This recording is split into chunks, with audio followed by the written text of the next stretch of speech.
This is a really easy way of making a jam that you need to spread or that has some body to it. You can use whole fruits that have been chopped. You can puree the fruits with the sugar and agar and then cook it out. Yeah, you can make a puree and strain it if you want something smoother. Altogether, your fruit content should be the amount in the recipe. So agar does gel quite firm, so it'll set once it's cooled, and then you can just whisk it to make it a nice consistency. Now this is not a long shelf life jam product, it's just great for using in desserts. I like to make my own jams because I know what fruit I'm using and I can control the sweetness. But if you have access to a delicious jam, just go ahead and use it. So to make this jam, today I'm making straight raspberry with seeds in it. I'm going to start by adding my agar to the sugar first. And I do this first to make sure it's evenly distributed throughout the sugar so we don't get any clumps of agar in the liquid. And berries chopped or whole can go into the saucepan, and then I'll sprinkle the sugar on top. Now we want to cook these over low heat, so I'm just kind of stirring it and breaking up the raspberries. You can use fresh or frozen fruits. Now you can see that within less than 10-30 seconds we have a syrup that is starting to form. That's just the sugar dissolving and the juice is coming out of the fruit. So I'm just going to keep just gently mashing this with the back of my silicone spatula, and then look at that. I mean, we've already got liquid here. I'm going to turn this up to a medium heat and just bring it to a gentle simmer.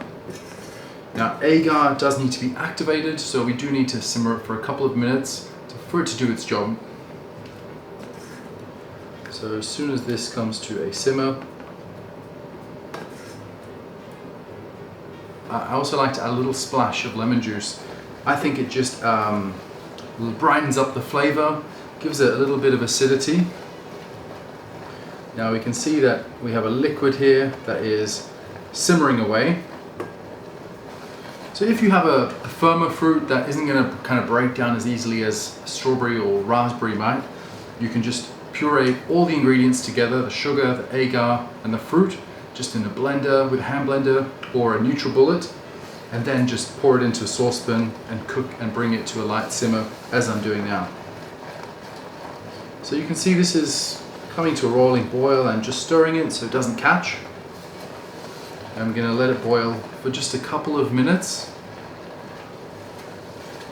And I have a stone benchtop here, so I can actually check the set by putting a little bit of the liquid on the counter or onto a cold plate from the fridge, and it should set once it's cooled down. Now just feeling that, I can feel that it's actually thickened up, that it's made a gel. So it's actually made a jelly texture as soon as it's cooled down. So I'm going to take this off the heat.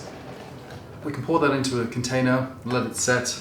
My favorite way of cooling it very quickly is just pouring it onto the bench top on top of a piece of cling film. Because it's only a small amount, it cools down very quickly. But look at that, we've got this amazing vibrant red color.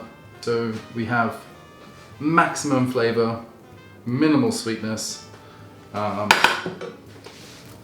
ready for a perfect Bakewell tart. So just folding the cling film on top, and you can see this just increases the surface area. We've got a cool marble, and then within in less than 3 to 5 minutes, cooled and ready to use. So now if we take a look at our jam, it's actually set. It has a jelly-like texture, but you can just put it into a bowl or into a blender, and with a whisk, just break it down like this, and then just whisk it. And this gives us a spreadable jam with a soft, pipeable consistency.